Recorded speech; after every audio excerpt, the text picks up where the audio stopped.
Panorama group, जो सोचता है वो करता है। आपके अपने सपनों का आशियाना। जिस विधानसभा सीट का हम जिक्र करेंगे वो है बरौली की सीट। क्या कह रहा है बरौली? देखिए, बरौली की चर्चा आप करना चाहते हैं समरीन जी। गोपालगंज जिले में बरौली विधानसभा क्षेत्र है और जब हम 2010, 2015 और 2020 के नतीजे को देखते हैं, विधानसभा चुनाव के नतीजे को, तो यह दिखता है कि जिस गठबंधन में नीतीश कुमार रहे हैं उस गठबंधन की उम्मीदवार को जीत मिल गई है। अच्छा। यदि नीतीश कुमार गठबंधन से अलग हो गए, उम्मीदवार वही रहा, तो वह हार गया। तो आप देखिए, हम तो यह बताएंगे कि दावेदार कौन कौन है। पहले 2020 के विधानसभा चुनाव की ही बात कर ले। यहां से राम परवेश राय बीजेपी के चुनाव जीते हुए हैं, जिन्हें मत आया 81,956, 81,956, और चुनाव हार गए आरजेडी के रियाजुल हक राजू। उन्हें मत आया 67,801। तो देखिए, राम परवेश राय चुनाव जीत गए। अब 2015 के विधानसभा चुनाव की बात कर लीजिए, जब बिहार में महागठबंधन था, बीजेपी के साथ नीतीश कुमार नहीं थे, लालू यादव और कांग्रेस के साथ थे।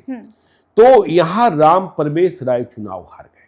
अच्छा। नीतीश कुमार के साथ रहे तो 2010 में जीते, 2020 में जीते, लेकिन 2015 में हार गए। और यहां चुनाव जीत गए आरजेडी के मोहम्मद नेमातुल्ला। अच्छा। जो अब दूसरी पार्टी में है। जी। तो मोहम्मद नेमातुल्ला, उन्हें मत आया था 61,690, और उन्होंने राम परवेश राय, जो 2010 में नीतीश कुमार की मदद से, नीतीश कुमार की आंधी में चुनाव जीते थे, उन्हें हरा दिया। राम परवेश राय को मत आए थे 61,186। मतलब नजदीकी मुकाबला हुआ था।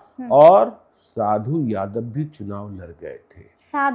साधु यादव उन्होंने अपनी पार्टी बना रखी थी 2015 में, लेकिन भद्द पिट गई थी। और जमानत जब्त हुई थी। उन्हें मत आए थे मात्र 3,819। मात्र 3,819। लेकिन याद रखिएगा कि साधु यादव जब 2020 में बहुजन समाज पार्टी के उम्मीदवार के तौर पर गोपालगंज में चुनाव लड़े थे, तो उन्होंने काफी अच्छा किया था। चुनाव भले ही हार गए थे। अब 2010, देखिए, हमने कहा नीतीश कुमार की आंधी चल रही थी, सुशासन का नारा था, तो राम परवेश राय चुनाव जीते थे 45,234 मत लाकर बीजेपी के। और वही मोहम्मद नेमातुल्ला, जो नीतीश कुमार के साथ होने पर चुनाव जीते 2015 में, वह 2010 में हार गए थे 34,820 मत लाकर। अच्छा। तो अब बात करते हैं 2025 की, कि यहाँ कौन कौन लोग चुनाव लड़ने के लिए उतावले हैं या किनके किनके नामों की चर्चा चल रही है। तो देखिए, बीजेपी से, मतलब एनडीए फोल्ड से, यह सीट बीजेपी के खाते में ही जाती दिखाई पड़ रही है। जब सीट शेयरिंग होगी तो फिर से राम परवेश राय, लेकिन उम्र हो गई है, लोग यह भी कह रहे हैं कि वह उत्तराधिकार अपने परिवार में किसी को सौंपना चाहते हैं। अच्छा जी। तो ऐसे में राम परवेश राय के बेटे राजेश कुमार सिंह की चर्चा भी खूब तेज हो रही है। लेकिन बड़ा फैसला बीजेपी के भीतर होना है कि जिनके पिता रिटायर हो रहे हैं या जो बेटिकट होंगे, क्या उनके बेटों को टिकट मिलेगा? क्योंकि ऐसी दावेदारी किसी एक विधानसभा क्षेत्र में सिर्फ नहीं होनी है, बहुत सारे विधानसभा क्षेत्रों में होनी है। आप देख ही रहे हैं, नंद किशोर यादव पटना साहिब में, प्रेम कुमार गया में, बहुत सारे विधानसभा क्षेत्र हैं। तो तय होना है, लेकिन यह सीट बीजेपी के खाते में रहेगी। हाँ, ये कंफर्म है। अब देखिए, सामने कौन होगा इंडिया ब्लॉक से, तो आरजेडी ही लड़ती रही है। बिल्कुल। तो आरजेडी से क्या रियाजुल हक राजू चुनाव फिर से लड़ेंगे? बिल्कुल। यह बड़ा सवाल है। हार गए थे। हाँ, 20 में हार गए थे। क्या फिर से मौका मिलेगा? और गोपालगंज जिले में जो विधानसभा क्षेत्र है, क्या उनमें से किसी एक विधानसभा क्षेत्र में अकलियत को उम्मीदवार नहीं बनाया जाएगा? यह भी यक्ष प्रश्न आरजेडी के समक्ष होता है। बिल्कुल। लेकिन रियाजुल हक राजू अकेले दावेदार नहीं है, क्योंकि देखिए 2025 में इस बात का खतरा बना ही रहता है, और जब से भाजपा की राजनीति तेज हुई है कि सांप्रदायिक ध्रुवीकरण हो जाता है।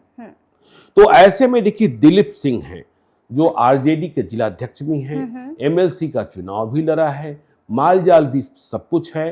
तो इनकी चर्चा भी खूब हो रही है कि यह भी आरजेडी के बहुत ही मजबूत दावेदार हैं और तेजस्वी यादव के निरंतर संपर्क में हैं। अच्छा। यदि हम तीसरा नाम लें जी। तो गुरफान रशीद उर्फ मिंटू भाई, इनकी चर्चा भी हो रही है। तो इंडिया ब्लॉक में यह सीट आरजेडी को मिलेगी। अब आरजेडी किसी अकलियत को लड़ाता है या फिर सांप्रदायिक ध्रुवीकरण के डर से। अब देखिए, रियाजुल हक राजू के बारे में आपको हम बताएं कि यह 2005 के एक चुनाव में विधायक बन भी गए थे, लेकिन जी। विधानसभा भंग हो गई भंग जी, हो गई जी, थी, जी, सरकार नहीं बनी थी। तो यह स्थिति दोनों बड़े गठबंधनों की है। लेकिन इधर के दिनों में किस पार्टी की सबसे अधिक चर्चा हो रही है? जनसुराज प्रशांत किशोर। और प्रशांत किशोर इधर के दिनों में छपरा, सीवान, उन्हीं इलाकों में दौरा भी कर रहे हैं। तो जनसुराज के भी कई दावेदार प्रशांत किशोर अपने समीकरण के तहत दोनों गठबंधनों की उम्मीदवारों को देखकर, दावेदारों को देखकर ही टिकट देंगे, यह बात भी करीब करीब तय है। तो जनसुराज में जो सक्रिय दिख रहे हैं या जिन्हें चुनाव लड़ने की चाहत है, उसमें देखिए फैज अहमद हैं। अच्छा। स्कूल संचालक हैं, जिला पार्षद हैं और प्रशांत किशोर की पदयात्रा जो 2 साल पहले शुरू हुई थी उसमें शामिल रहे हैं। अच्छा। तो फैज अहमद के नाम, फैज अहमद के नाम की बहुत चर्चा हो रही है। और देखिए, यह पहले जेडीयू के प्रवक्ता भी रहे हैं। अच्छा। नीतीश कुमार की पार्टी के। अब देखिए, दूसरा नाम जनसुराज में जो चुनाव लड़ने को इच्छुक बताए जा रहे हैं, जो ग्राउंड जीरो से, और हमारे वहां के जो रिपोर्टर्स हैं जो जानकारी दी है, राजेंद्र सिंह हैं। यह पहले भाजपा में थे लेकिन अब जनसुराज की बात कर रहे हैं, जनसुराजी बने हुए हैं। और तीसरा नाम है विकास सिंह का। ये कोर कमेटी के मेंबर भी हैं जनसुराज के, जैसा मुझे बताया गया है जी।